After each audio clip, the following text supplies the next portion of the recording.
اعوذ باللہ من الشیطان الرجیم بسم اللہ الرحمن الرحیم۔ سورہ فتح آیت نمبر 1 میں اللہ تعالیٰ فرماتے ہیں، اے نبی مکرم محمد صلی اللہ علیہ وآلہ وسلم، ہم نے آپ کو کھلی ہوئی فتح عطا کی۔ آیت نمبر 2 میں اللہ تعالیٰ فرماتے ہیں، تاکہ اللہ آپ کے اگلے اور پچھلے گناہ بخش دے اور آپ پر اپنی نعمت پوری کر دے اور آپ تو سیدھے راستے پر چلائے۔ آیت نمبر 3 میں اللہ تعالیٰ فرماتے ہیں، اور اللہ تعالیٰ آپ کی زبردست مدد کرے۔ آیت نمبر 4 میں اللہ تعالیٰ فرماتے ہیں، وہ اللہ ایسا ہے جس نے ایمان والوں کے دلوں میں سکون بخشا تاکہ ان کے ایمان کے ساتھ ان کے ایمان میں اور اضافہ ہو، اور آسمانوں اور زمین کے لشکر سب اللہ ہی کے ہیں، اور اللہ خوب جاننے والا اور حکمت والا ہے، یعنی اللہ تعالیٰ خوب جاننے والے اور وزڈم والے ہیں۔ آیت نمبر 5 میں اللہ تعالیٰ فرماتے ہیں، تاکہ وہ ایمان والے مردوں اور ایمان والی عورتوں کو ایسے جنتوں میں داخل فرمائیں جس کے نیچے نہریں بہہ رہی ہیں، وہ اسی میں ہمیشہ رہیں گے اور ان سے ان کے سارے گناہ دور فرما دے گا، اور یہ اللہ تعالیٰ کے نزدیک بڑی کامیابی ہے۔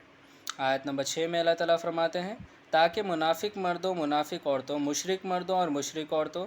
کو جو اللہ کے حق میں بدگمانیاں کرتے تھے عذاب دے، اور انہی پر برا وقت آنے والا ہے اور ان پر اللہ کا عذاب ہوگا، اور اللہ ان کو اپنی رحمت سے دور کر دیں گے، اور انہی کے لیے اس نے دوزخ بنائی ہے اور وہ بری جگہ ہے۔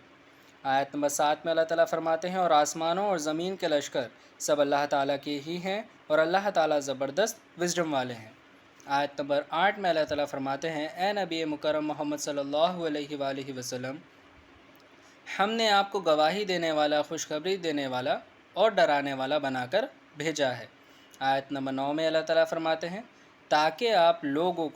تاکہ تم لوگ اللہ اور اس کے رسول پر ایمان لاؤ اور اس کی مدد کرو اور اس کی عزت کرو اور صبح و شام اس کی پاکی بیان کرو۔ آیت نمبر 10 میں اللہ تعالیٰ فرماتے ہیں، جو لوگ آپ سے بات کر رہے ہیں تو حقیقت میں وہ اللہ ہی سے بیعت کر رہے ہیں، اور اللہ کا ہاتھ ان کے ہاتھوں پر ہے۔ پھر جو اس وعدے کو توڑ دے گا تو وعدہ توڑنے کا وبال اسی پر ہوگا، اور جو اپنا وعدے کو پورا کرے گا جو اس نے اس بیعت میں اللہ سے کیا ہے تو اللہ جلد اس کو بڑا اجر دے گا۔ آیت نمبر 11 میں اللہ تعالیٰ فرماتے ہیں، اور پیچھے رہنے والے دیہاتی آپ سے کہیں گے، ہم کو ہمارے مال و عیال نے فرصت نہ لینے دی، آپ ہمارے لیے معافی کی دعا کیجیے۔ یہ لوگ زبان سے وہ باتیں کہتے ہیں جو ان کے دلوں میں نہیں ہیں۔ آپ فرمائیے کہ وہ کون ہے جو اللہ کے سامنے تمہارے لیے کسی چیز کا اختیار رکھتا ہے؟ اگر اللہ تم کو کوئی نقصان پہنچانا چاہے یا کوئی نفع دینا چاہے، یعنی کوئی نقصان پہنچانا چاہے یا فائدہ دینا چاہے، بلکہ اللہ تمہارے اعمال سے خوب واقف ہے۔ آیت نمبر 12 میں اللہ تعالیٰ فرماتے ہیں، بلکہ تم نے یہ گمان کیا کہ رسول اور ایمان والے اپنے گھر والوں میں کبھی لوٹ کر نہ آئیں گے، اور یہ بات تمہارے دلوں کو بھی اچھی لگی تھی، اور تم نے برے گمان کیے تھے اور تم برباد ہونے والے بن گئے۔ آیت نمبر 13 میں اللہ تعالیٰ فرماتے ہیں، اور جو اللہ اور اس کے رسول صلی اللہ علیہ وآلہ وسلم پر ایمان نہ لائے وہ کافر ہے، ہم نے کافروں کے لیے دوزخ تیار کر رکھی ہے۔ اللہ تعالیٰ نے کافروں کے لیے دوزخ تیار کر رکھی ہے۔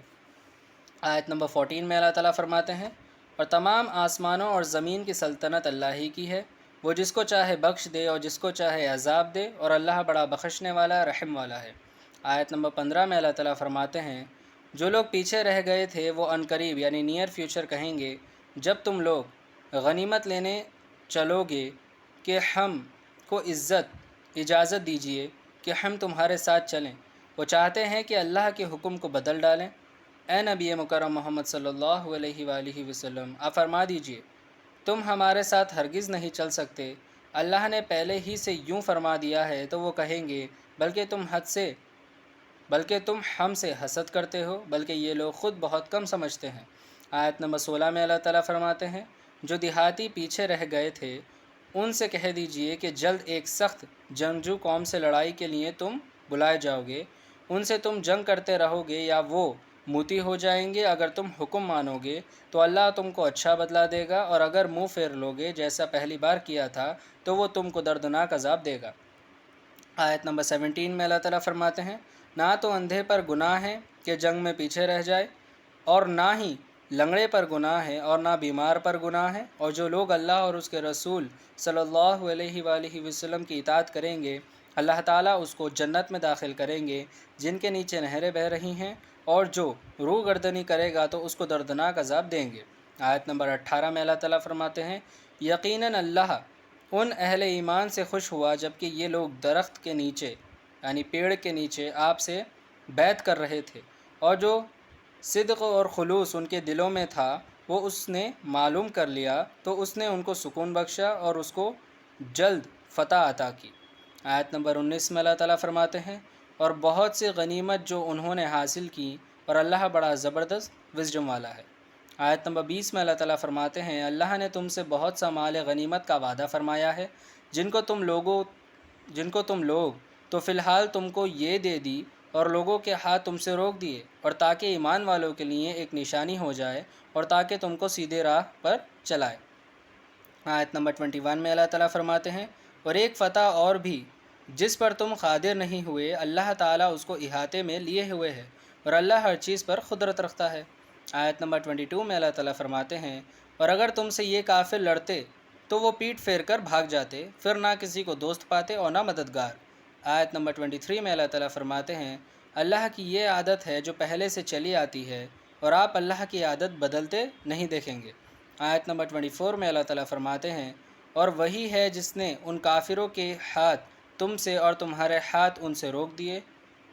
عین مکہ میں بعد اس کے کہ تم کو ان پر قابو دے دیا تھا، اور اللہ تمہارے کاموں کو دیکھ رہا تھا۔ آیت نمبر 25 میں اللہ تعالیٰ فرماتے ہیں، یہ وہ لوگ ہیں جنہوں نے کفر کیا اور تم کو مسجد حرم سے روکا، اور قربانیوں کو بھی کہ اپنی جگہ پہنچنے سے رکوع کریں، اور اگر ایسے ایمان والے مرد اور ایمان والی عورتیں نہ ہوتیں جن کو تم جانتے نہ تھے، یعنی ان کے رونڈے جانے کا احتمال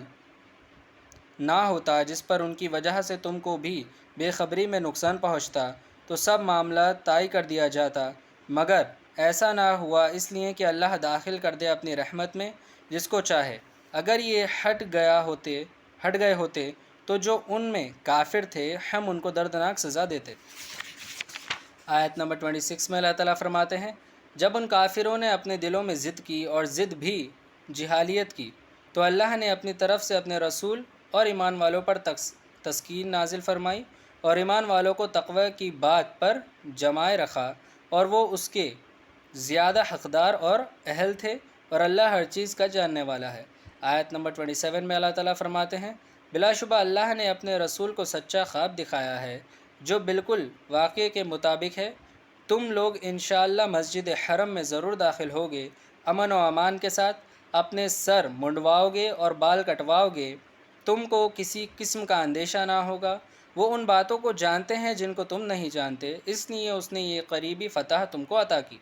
آیت نمبر 28 میں اللہ تعالیٰ فرماتے ہیں، وہی ہے جس نے اپنے رسول کو ہدایت کی اور دین حق دے کر بھیجا تاکہ اس کو تمام دینوں پر غلبہ عطا کرے، اور اللہ گواہ کافی ہے۔ آیت نمبر 29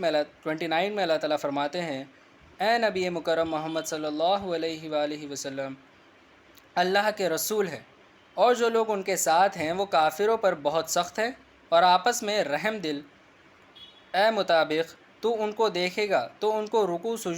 سجود اور اللہ کا فضل اور اس کی خوشنودی کی طالب میں مشغول پائے گا۔ سجدوں کے اثرات ان کے چہروں پر موجود ہیں، یہی اوصاف تورات اور انجیل میں لکھے گئے ہیں۔ یہ گویا ایک کھیتی کی مثل ہے جس نے پہلے زمین سے اپنی سوئی نکالی، پھر وہ موٹی ہو گئی، پھر وہ اپنی تانے پر سیدھی کھڑی ہو گئی، کاشتکاروں کو خوش کرنے لگی تاکہ کافروں کا جی جلائے۔ اس گروپ کے جو لوگ ایمان لائے اور نیک کام کرتے رہے ان سے اللہ نے مغفرت اور بڑے اجر کا وعدہ فرمایا ہے۔ صدق اللہ العظیم و صدق مولانا رسولہ الکریم۔